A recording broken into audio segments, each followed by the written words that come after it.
Thai Airways seeking business rehabilitation plan that has the unanimous support of its creditors. Thailand's Deputy Prime Minister Wissanu Krea-ngam has oversight of a government committee monitoring the progress of the board of Thai Airways International as it seeks to achieve the support of all creditors for the firm's survival plan. It is understood that the committee, in turn, reports to the cabinet.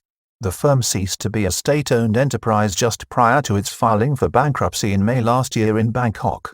Thai Airways will submit a final rehabilitation plan to the Central Bankruptcy Court based on unanimous approval from all creditors. The grounding of large wide-bodied aircraft such as the Boeing 747 and the reduction of its pilots' roster from 1,300 to just over 900. The plan is expected to focus on debt restructuring for the airline by extending repayment terms and cutting costs going forward rather than seeking haircuts on amounts due. Deputy Prime Minister Wissanu Krea-ngam has revealed that planners at Thai Airways International are striving to get the unanimous approval of creditors for the firm's rehabilitation plans, which will be presented to the Central Bankruptcy Court by the 2nd of March next. Deputy Prime Minister Wissanu Krea-ngam has disclosed that the rehabilitation plan due to be submitted by Thai Airways to the Central Bankruptcy Court will be on time after 2 delays since the end of last year.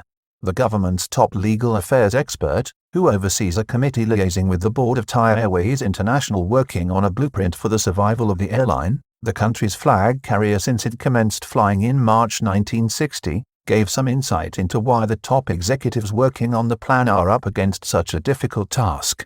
Cabinet is kept briefed on the progress of efforts to save the former flag carrier with huge levels of debt. DPM Wissanu also revealed that the cabinet is being kept briefed on the ongoing work of the board even though Thai Airways ceased to be a state-owned enterprise last year, with the finance ministry reducing the state's shareholding in the carrier to below 50% to allow it to seek bankruptcy protection.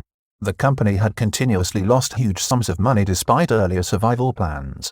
It had a total debt of 339.9 billion baht when it filed for the protection of the court against only 298.9 billion baht in assets. When the court approved a proposal to rehabilitate the firm last September after an extensive review lasting several days, there was an agreement that the plan to be submitted to it must have the unanimous support of all creditors. Many of those who opposed the proposal last year were Thai-based creditors. Planners working on the deal face an unenviable task to obtain unanimous approval for a business plan. The challenging work faced by the team of 7 planners in formulating a viable business plan that can be endorsed by all the creditors has been a difficult and tortuous process.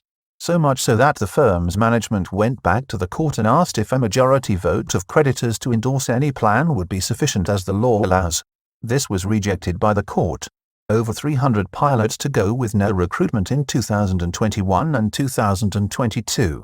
Deal to focus on debt extensions, not haircuts. An early indicator of what the plan might contain can be seen from reports which have emerged that Thai Airways will be reducing the number of pilots employed by what is expected to be a slimmer operation to 905 from 1,300 now, meaning 395 jobs must go.